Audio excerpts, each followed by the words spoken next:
Bismillahirrahmanirrahim. Assalamualaikum warahmatullahi wabarakatuh. Selamat pagi, salam sejahtera untuk kita semuanya. Puji syukur kehadirat Allah SWT pada pagi hari ini kita masih diberikan nikmat sehat, nikmat panjang umur, sehingga kita masih dipertemukan dalam forum ini untuk saling sharing dan transfer knowledge. Bapak Ibu yang kami hormati, dalam kesempatan kali ini kami mendapatkan amanah dari KPK untuk menyampaikan materi terkait dengan pemberantasan tindak pidana korupsi, yang salah satu materinya akan kita sampaikan dalam materi ini. Namun sebelum pemaparan, ada pepatah mengatakan tak kenal maka tak sayang, maka izinkanlah saya untuk memperkenalkan diri.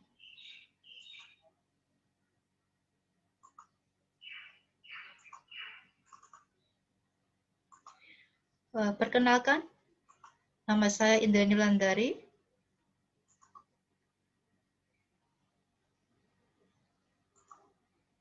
Bekerja di Inspektorat Kabupaten Katingan. Sekarang menjabat sebagai auditor muda di Inspektorat Kabupaten Katingan. Tujuan pembelajaran pada pagi hari ini yaitu untuk meningkatkan pemahaman, kesadaran masyarakat, dan semangat perlawanan korupsi melalui penguatan integritas ASN, pemerintah desa, masyarakat, dan dalam mencegah tindakan gratifikasi. Adapun indikator keberhasilan yang akan kita capai pada materi ini yaitu kita dapat mengetahui apa itu gratifikasi, apa itu peraturan terkait gratifikasi, kemudian bentuk-bentuk gratifikasi, kategori gratifikasi, kemudian sanksi yang akan diterima bagi para pelaku, kemudian mengetahui bagaimana sikap kita terhadap gratifikasi. Yang terakhir yaitu bagaimana upaya kita yang akan kita lakukan dalam rangka pencegahan gratifikasi. Kemudian pokok bahasan yang akan kita bahas yaitu sama tentang pengertian gratifikasi, peraturan terkait gratifikasi, bentuk-bentuk gratifikasi, jenis gratifikasi, baik yang wajib dilaporkan maupun yang tidak wajib dilaporkan. Kemudian sanksi yang akan diterima bagi para pelaku, sikap kita terhadap gratifikasi, dan upaya-upaya yang akan kita lakukan dalam rangka pencegahan gratifikasi. Itu tadi pokok bahasan yang akan kita bahas pada kesempatan kali ini. Sesuai dengan Undang-Undang Nomor 31 tahun 1999, Junto Undang-Undang Nomor 20 tahun 2001, bahwa ada 30 jenis tindakan pidana korupsi yang kemudian dikelompokkan menjadi 7 diantaranya, yaitu ada kerugian keuangan negara, kemudian suap, kemudian ada gratifikasi, penggelapan dalam jabatan, pemerasan, perbuatan curang, konflik kepentingan dalam pengadaan. Salah satunya nanti yang akan kita bahas adalah mengenai gratifikasi. Apa sih itu gratifikasi? Definisi menurut pasal 12B Undang-Undang Nomor 20 tahun 2001, bahwasanya gratifikasi baik itu hadiah, uang, HP dan sebagainya merupakan di sini pemberian dalam arti luas. Gratifikasi tersebut baik yang diterima dalam negeri maupun di luar negeri dan yang dilakukan dengan menggunakan sarana elektronik atau tanpa sarana elektronik. Adapun bentuk-bentuk gratifikasi yaitu ada uang, kemudian ada perhiasan, ada pinjaman tanpa bunga atau loan, kemudian ada pengobatan cuma-cuma, ada komisi, ada rabat atau diskon, kemudian ada tiket perjalanan, ada penginapan, kemudian ada perjalanan wisata, dan fasilitas lainnya. Kemudian apakah gratifikasi itu ilegal? Nah, berdasarkan pasal 12B ayat 1 Undang-Undang 31 tahun 1999, Junto Undang-Undang Nomor 20 tahun 2001, Undang-Undang tentang Pemberantasan Tindak Pidana Korupsi, mengatakan bahwa setiap gratifikasi kepada pegawai negeri atau penyelenggara negara dianggap suap apabila berhubungan dengan jabatannya dan yang berlawanan dengan kewajiban atau tugasnya. Kemudian, pidana yang dimaksud di sini adalah pidana bagi pegawai negeri atau penyelenggara negara, sebagaimana dimaksud dalam ayat 1 adalah pidana penjara seumur hidup atau pidana penjara paling singkat 4 tahun dan paling lama 20 tahun. dan pidana denda paling sedikit 200 juta dan paling banyak ada 1 miliar rupiah. Kemudian terkait dengan mengenai peraturan gratifikasi. Gratifikasi diatur dalam pasal 12B ayat 1 Undang-Undang Nomor 30 Tahun 1999 Junto Undang-Undang Nomor 20 Tahun 2001 yang berbunyi bahwa setiap gratifikasi kepada pegawai negeri atau penyelenggara negara dianggap pemberian suap apabila berhubungan dengan jabatannya dan berlawanan dengan kewajiban atau tugasnya. Kemudian pada pasal 12C ayat 1 Undang-Undang Nomor 31 Tahun 1999 berbunyi bahwa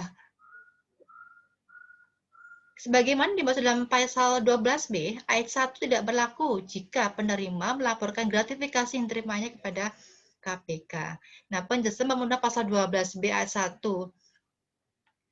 tahun 2001 tersebut, yaitu bahwa gratifikasi itu berlaku bagi pegawai negeri, kemudian berhubungan dengan jabatan, dan berlawanan dan kewajiban atau tugasnya, kemudian bahwa pegawai negeri tersebut menerima gratifikasi.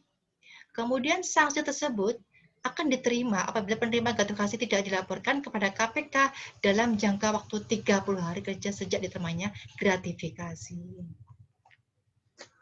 Adapun kategori gratifikasi ada 3. Yang pertama wajib dilaporkan, yang kedua tidak wajib dilaporkan, yang ketiga terkait dengan kedinasan.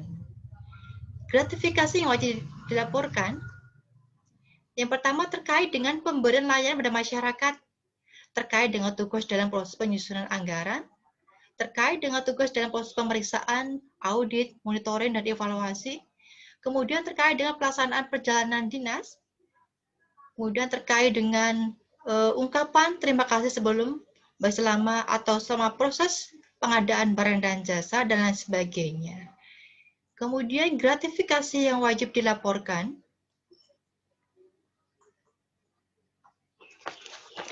yang tidak wajib dilaporkan yaitu berlaku umum.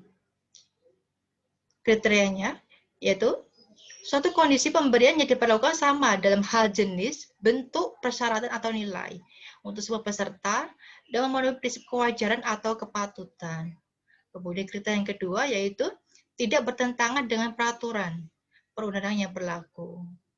Kriteria yang ketiga yaitu dipandang sebagai wujud ekspresi keramatamahan, penghormatan dalam hubungan sosial antar sesama dalam batasan nilai yang wajar.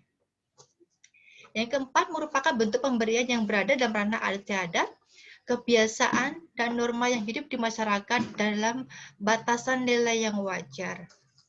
Selanjutnya, gratifikasi yang terkait dengan kedinasan,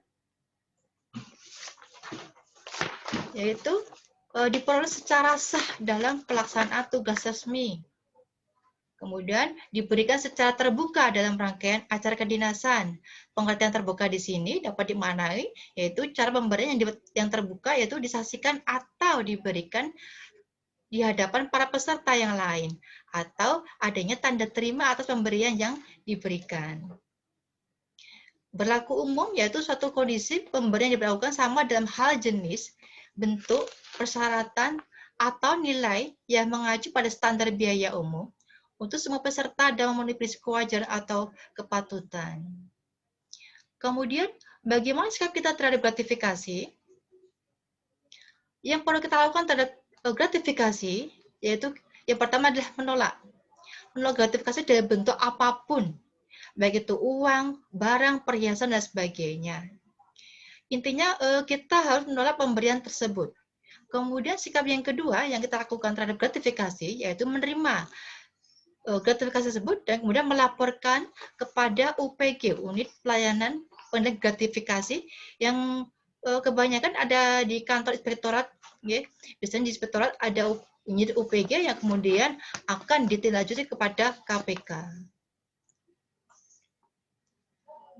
Selanjutnya, bagaimana sih perlakuan terhadap gratifikasi?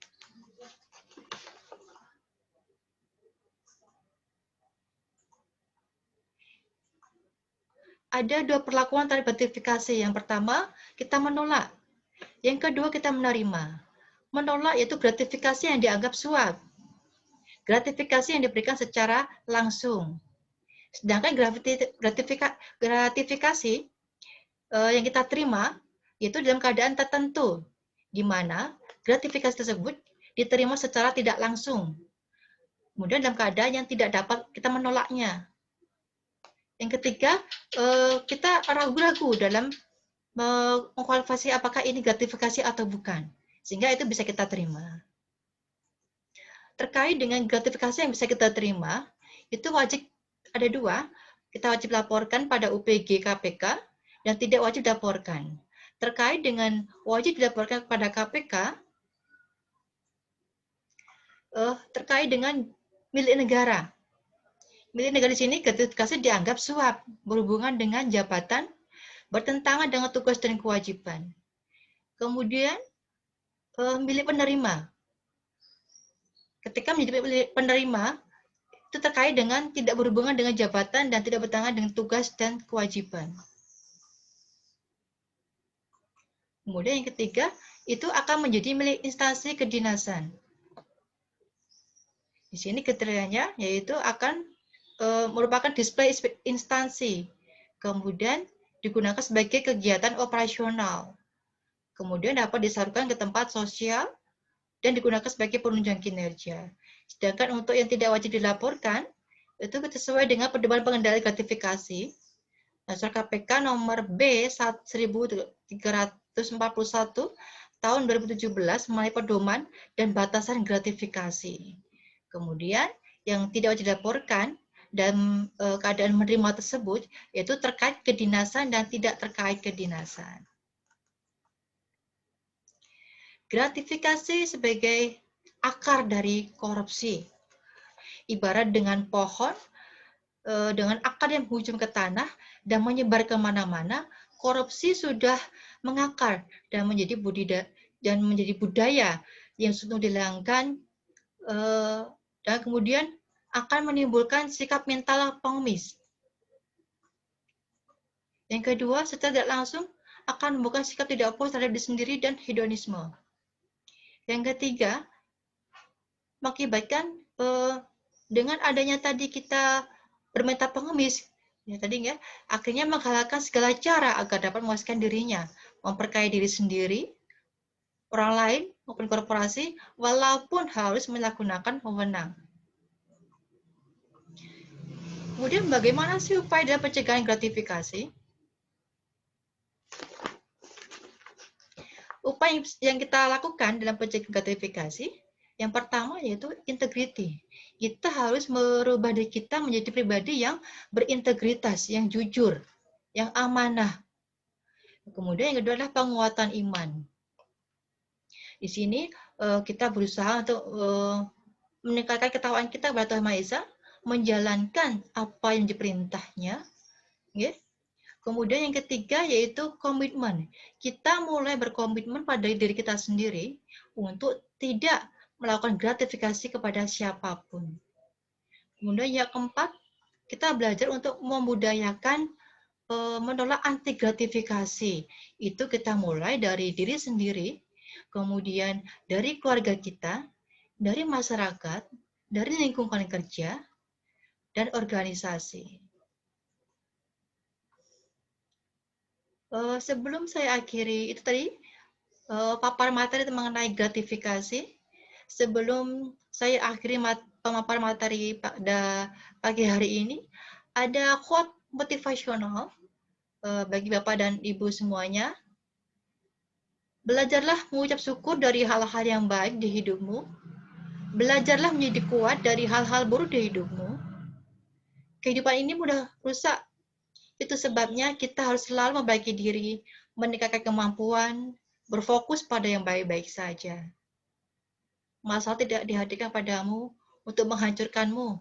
Ia dihadirkan agar engkau menguatkan dirimu, bangkit dan berdiri gagah di atas puing-puing keangkuhan dan kekilafanmu, dan cemerlang menyilaukan pembencimu.